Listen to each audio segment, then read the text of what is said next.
Hello, everybody. Good morning or good evening or afternoon, depending on what time you're watching this. I first want to say thank you for coming to watch this presentation. I hope you learned something or take something away from this. So my name is Allison Myers, and today I will be doing my music content demonstration, not my non-content. So my content area is music. And today's topic, we will be learning about scale degrees and their chord qualities. It might sound like a lot of big words, but we're going to dive right into that as soon as we get into this lesson. So let's review. How many notes are in a diatonic scale? You can pause this video if you need to think about this, look back at your notes, but just think, how many notes are in a diatonic scale? And if the word diatonic is throwing you off, how many notes are in the normal scale? When you think of a scale, how many notes are that? I'll give you a few seconds.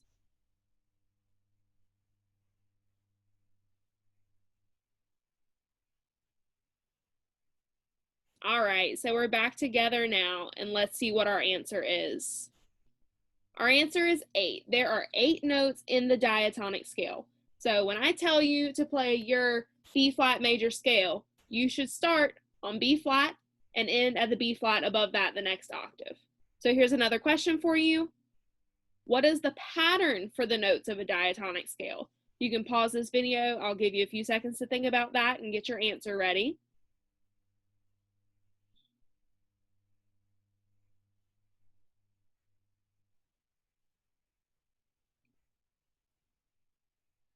All right, so in a previous lesson, we have talked about this pattern, and that pattern is whole, whole, half, whole, whole, whole, half.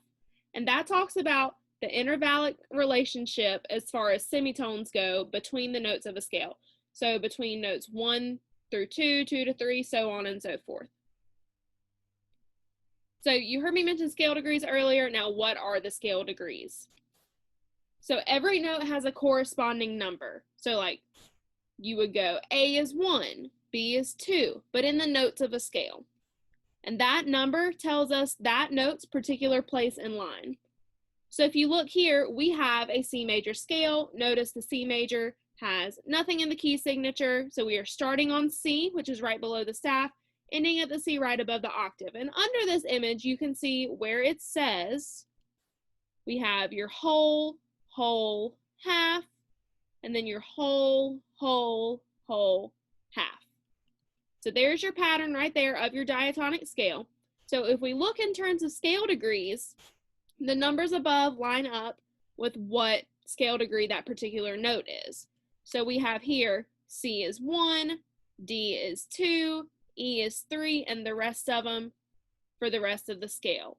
It starts over once you hit 8. If you go up above the 8 now, that 8 now becomes 1. So we're going to do a couple practice exercises. So first, now that you know how to write a scale, write an F major scale just in the notes. And if you need a little help or a little mind refresher, that is the key signature with 1 flat. So I'll give you a moment to pause. You can just write out the notes and the note names. You don't have to write it in a staff.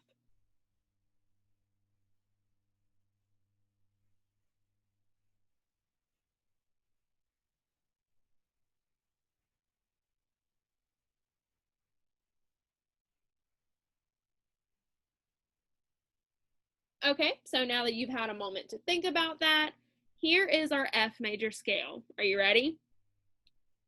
We have F, G, A, B flat, and then C, D, E, and F. And here we go again. Let's look at our pattern. We have a whole step, a whole step, a half step from A to B flat. And then we continue again with whole, whole, whole, and then our last interval from E to F is a half step. So we just talked about scale degrees and we looked at those numbers. What note in this sequence is scale degree number 5? So I'll help you out with this one. We are going to start with F. That is number 1. So count up from F and you will get your answer.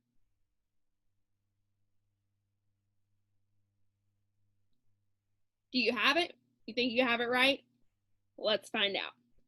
So scale degree number 5 is C. So if you look, like I said, we have 1, 2, 3, 4, 5. So that makes C scale degree number 5 in this. Now you can take this and you can apply it to any other key signature with any other scale. The numbers are still going to match up the same to the notes. So now we've talked about scale degrees. We are going to talk about chord construction. So often, a chord is typically made up of 3 or more notes played at the same time. For this lesson, we are going to talk about chords that are only 3 notes. We call these triads. You may have heard in your English class or literacy class, tri, that prefix usually means 3, or even math. So these notes are usually stacked on top of each other in the interval of thirds. So if you see in this image here, each one of these is a third apart, and the third refers to the interval between the notes. A quick tip if you're ever wondering how these chords are stacked, triads are mostly going to be stacked with all lines. See, like this C major chord is all lines with the bottom ledger line there. You may also have some that go space, space, space. So any of these, usually the outer 2 notes are in the interval of a fifth. So for the chord constructions that we're going to talk about major chords. And we are also going to talk about minor chords. So there's the only 2 chords we are going to focus on today, so let's get rolling. We're going to start out with our major chords. Here we have our good old friend C major again. C major is kind of like our safe space right now. So major chords are made up of a major third and a minor third. So the major third is on the bottom, and then the minor third is on top. You can find these in scale degrees 1, 4, and 5. So if you take the notes of a scale and you write them out, if you stack thirds on top of those, when you look at scale degree 1, 4, and 5, all of those chords are going to be major. All right, so now we have moved on to minor chords. So a minor chord is made of a minor third and a major third stacked on top of that. So if we look at our friend, we've still got C on the bottom down here, but instead of E natural like the previous chord, we now have an E flat. So this interval here makes a minor third, which makes the interval on top a major third. An easy trick to remember how to make a minor chord, you take a major chord and you flatten the third, that makes your minor chord. And you can find minor chords in scale degrees 2, 3, and 6. Now notice, when I'm writing these, we have minor chords are written in lowercase, and if we look back at our major chords, we have these in all uppercase. All right, so major are all uppercase, just like I have it identified here with the intervals. You have major is uppercase, minor is lowercase. So let's get back to where we were. All right, so now we're going to play a game of name that chord. I'm going to give you a chord on the screen, give you about 30 seconds to figure it out based on the information that I just give you, and we're going to come back together. So your first chord I'll help you with, then the next couple you're going to do on yourself. So we have this chord here. Now let's talk about this as a group. So we're starting out. You have to know the notes on here. So your bottom note is going to be F. This first space is F, and then we have a third on top of that, and then we have another third on top of that. So we know this is our triad chord. Now we look, is F to A major third, or is that a minor third? F to A is going to be your major third. And then A to C is your minor third. So, which one of our chords is made up of a major third on bottom and a minor chord on top? That would be a major chord. So, starting from the root of the chord, that's going to be the name of the chord. So, your chord now is F major. So like I said, these bottom two notes are going to be your major third, and then you have your minor third stacked on top of that.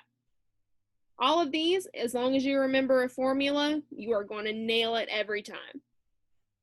All right, so here's round 2 of Name That Chord. I'm going to give you a few minutes, probably about 30 seconds to figure this one out, and then we're going to come back together.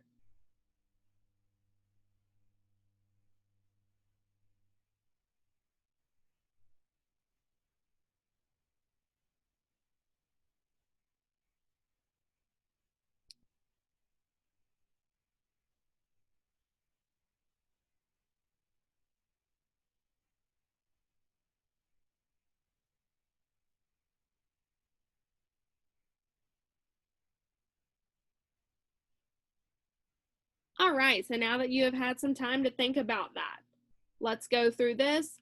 So the answer for this chord is a G minor chord. So let's look into this chord specifically. So our bottom note is going to be G. See, your line goes E, G, and then you have B flat with this little guy over here, and then D is going to be your top note. So the interval from G to B flat is going to be your minor third. All right, so G to B flat is your minor third, and then you have B flat to D is your major third. So again, with minor chords, the bottom thirds are going to be minor, upper thirds are going to be major. And then you have one last one on your own. I promise this is it. So your chord is this one. Take a few seconds. You can pause the video if you need. I'm going to give you a few seconds to just kind of wrap it up.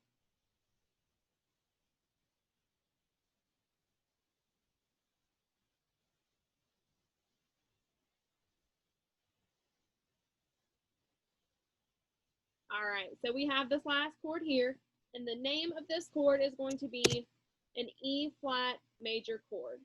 So if we look, we have the bottom note here. It's on the E line. We have our flat flag, so that makes us E flat. This interval of E flat to G is going to be our major third. So that tells us already that it's going to be a major. And then we have the interval of G to B flat is our minor third. So again, we have major third on the bottom, minor third on the top. So just basically summarize this whole lesson and what we've talked about. We have learned that scales and triads, when it boils down to it, they're just made of patterns. Getting those patterns down and understanding and comprehending those patterns will help us understand new material later on. The scale pattern is whole, whole, half, whole, whole, whole, half. And if you can remember, you have all W's, which are wholes, and H's, which are halves. You only have 2, and 3, and 7. I feel like those are always everybody's lucky numbers. So as long as you can remember scale degree 3, scale degree 7, that's going to be the intervals of your half steps. You should be all good to go there. And then you have your major triads.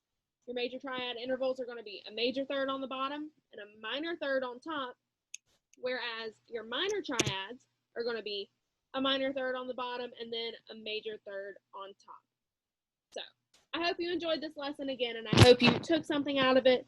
If you have any questions about this, want to learn more, feel free to email me, and I can't wait to see you guys in the next lesson. Thanks so much for being good sports about this.